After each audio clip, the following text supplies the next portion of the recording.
आप सभी का स्वागत है रवि जॉन फार्मिंग लीडर में। मैं रवि त्यागी, आपका होस्ट एंड दोस्त।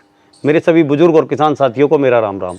तो किसान साथियों, आप देख सकते हैं मेरे साथ आज जो है हमारे डॉक्टरों की टीम है, जो आज आप लोगों को बताएंगे कि हमें एआई कैसे करानी चाहिए और उसमें किस किस बातों का ध्यान रखना चाहिए, कौन कौन सी सावधानी बरतनी चाहिए, कौन से जो यंत्र हैं उन्हें प्रयोग करना चाहिए, जिससे कि हमारी एआई जो है पूरी तरह कामयाब हो। तो चलिए शुरू करते हैं।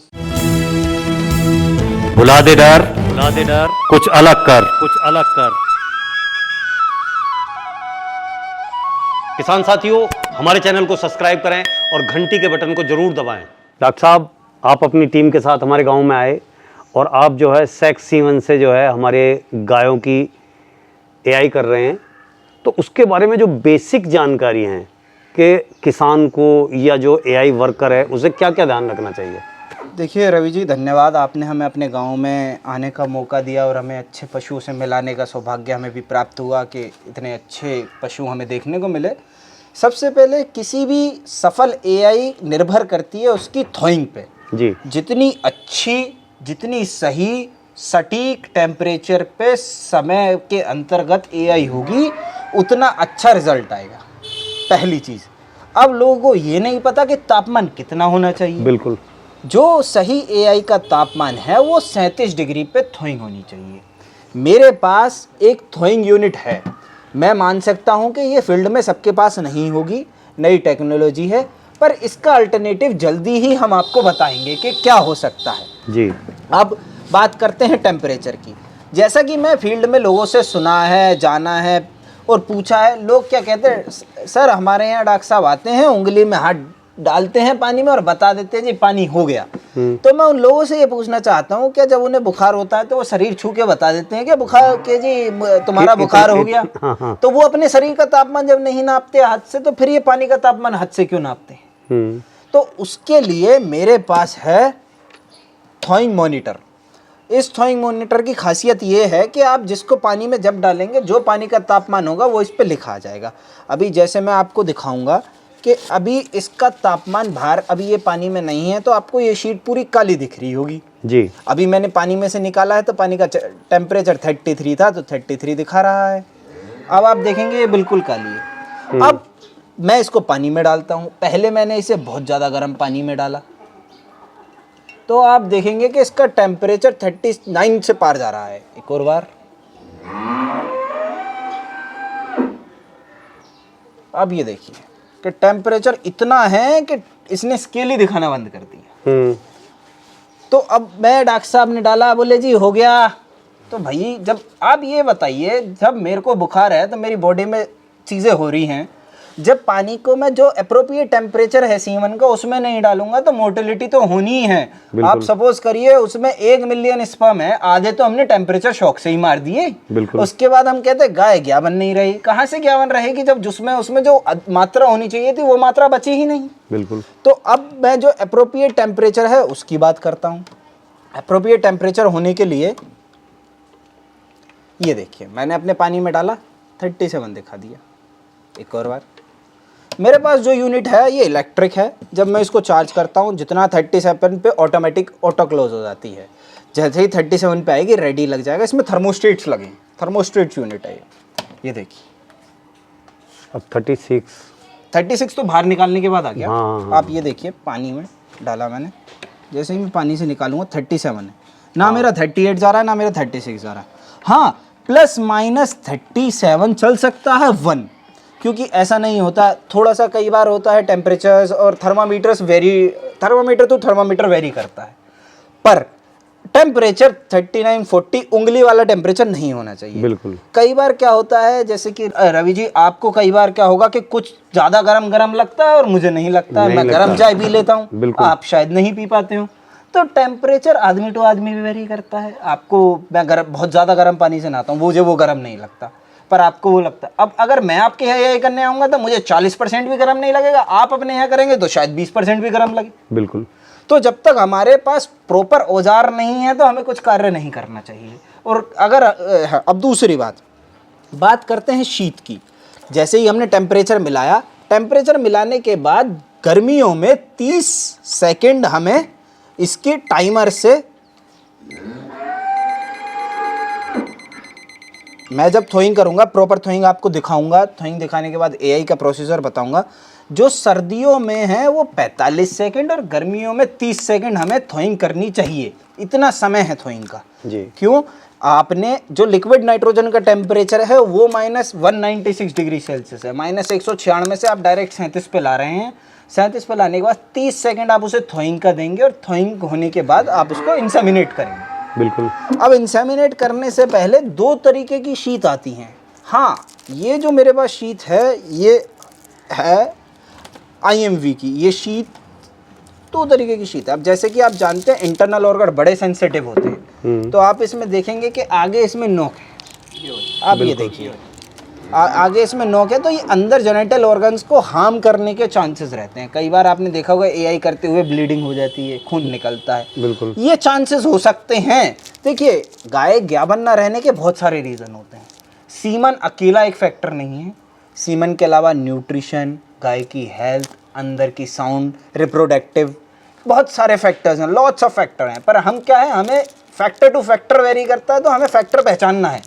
हम ये ना हो कि हमारी गाय ठीक है, एआई करने वाला सही, चाहे कोई भी हो, चाहे वो मैं हूँ, अगर मैं सही आपके यहाँ आया हूँ एआई करने और आपको सही तरीका है, तो मैं आपके साथ कुछ गलत करता हल्का सा घबराऊंगा। क्यों? क्योंकि आप जानकार हैं। जानकार है। और जानकार किसान संपन्न किसान है। बिल्कुल। तकनीकी ज्ञान बनेगा तभी किसान संपन्न बन पाएगा। हाँ, मतलब जानकारी का अभाव है अभी जो है लोगों में। ये जो मेरे पास दूसरी शीट में दिखा रहा हूँ, ये है IMV की अल्फा शीट। अच्छा। इस शीट की खासियत ये है कि इसमें आगे कोई पहना नहीं है। आप हाथ लगा के आगे इस पे देखेंगे, ये तो बढ़िया है। और आप हाथ लगा के इस पे देखेंगे, ये जो है नोक इसमें बैठा है। सीमन अंदर रहने के चांसेस इसलिए नहीं है। आप इसमें देखेंगे, इसमें सीमन बाहर से ऊपर से निकलता है, और इसमें सीमन आप देखेंगे साइड में छेद है। हाँ, साइड से निकलेगा। साइड से निकलेगा, तो अंदर सीमन रहना नहीं। कई बार क्या होता है, शीत के अंदर सीमन रह जाता है, बाहर निकलता ही नहीं है। अच्छा। आपने एआई कर दी, यहीं अंदर सीमन घूम गया, आदमी बाहर निकालता है एआईटी, उसने भी ध्यान नहीं किया, आपने ध्यान किया तो आपसे उसने कह दिया ये तो तोड़ा है।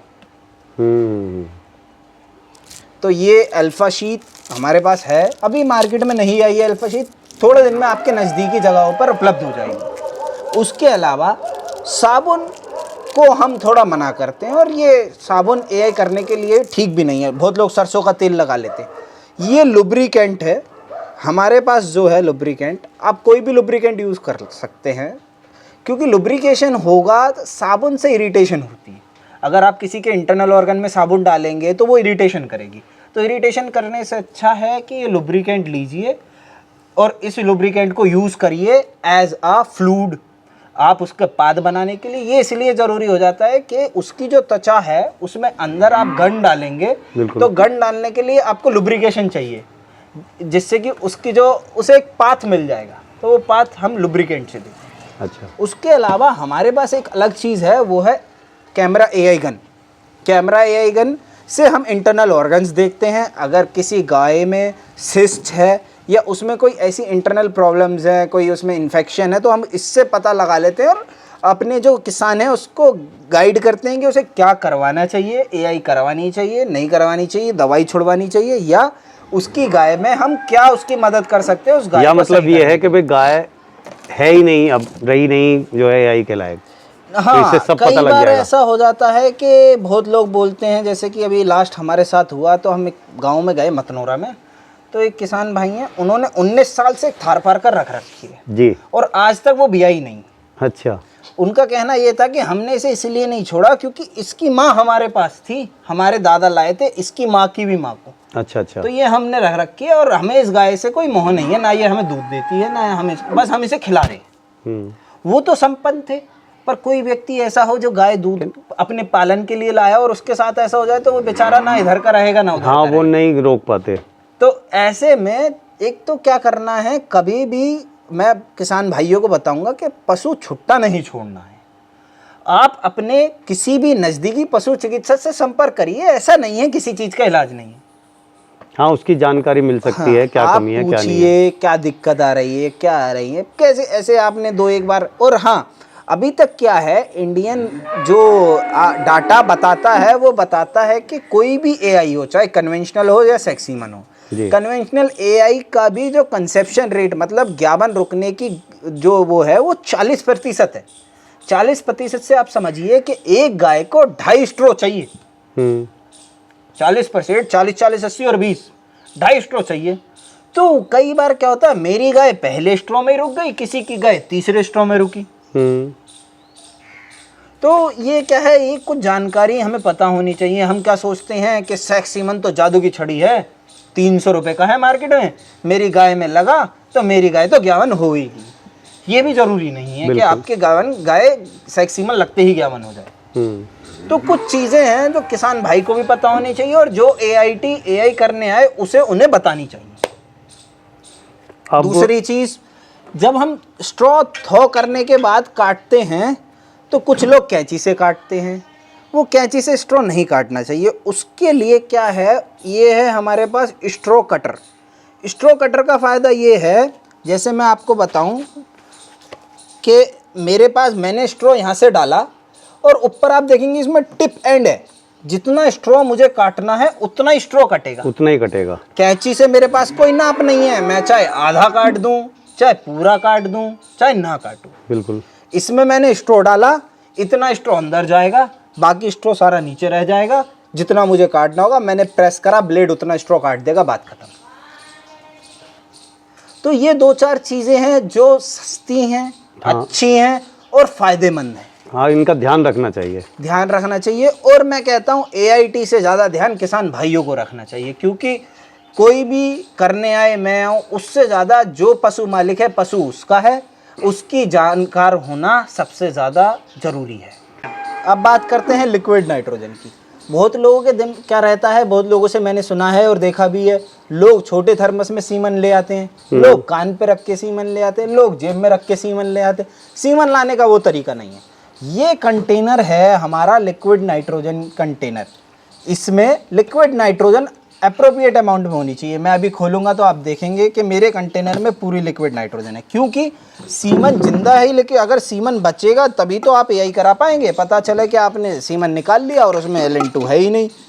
ये देखिए पूरी LN2 आपको दिखेगी, और आपको इस चीज़ का ध्यान रखना चाहिए। और ये आपका हक है, जब आपके यहाँ कोई एआई करने आए तो उससे बोले भाई तेरे सिलेंडर में गैस है या नहीं है, गैस है या नहीं है, खाली या है। तू सिलेंडर भी लेके आया, पता चला तो जेब में रख के ले आया सीमन, तो हम तुम्हारे से उस सीमन से एआई नहीं कराएंगे।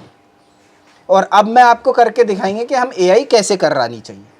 तो डॉक्टर साहब, आपने जो है ये इतनी अच्छी जो है जानकारी दी एआई के बारे में कि हमें किन किन चीज़ों का ध्यान रखना चाहिए और कौन कौन से जो है यंत्रों से हमें वो ये काम करना चाहिए, और नाइट्रोजन पर्याप्त मात्रा में हमारे टैंक में होनी चाहिए। तो ये सब जानकारी देने के लिए आपका बहुत बहुत धन्यवाद। तो साथियों, आपने डॉक्टर साहब से इतनी अच्छी जानकारी ली, उनकी दी हुई जानकारी और मेरी की हुई कोशिश अगर आपको अच्छी लगी हो तो वीडियो को लाइक करें, शेयर करें, चैनल को सब्सक्राइब करें और घंटी के बटन को ज़रूर दबाएँ। ये वीडियो देखने के लिए आप सभी का बहुत बहुत धन्यवाद। मैं रवि त्यागी, रवि जॉन फार्मिंग लीडर।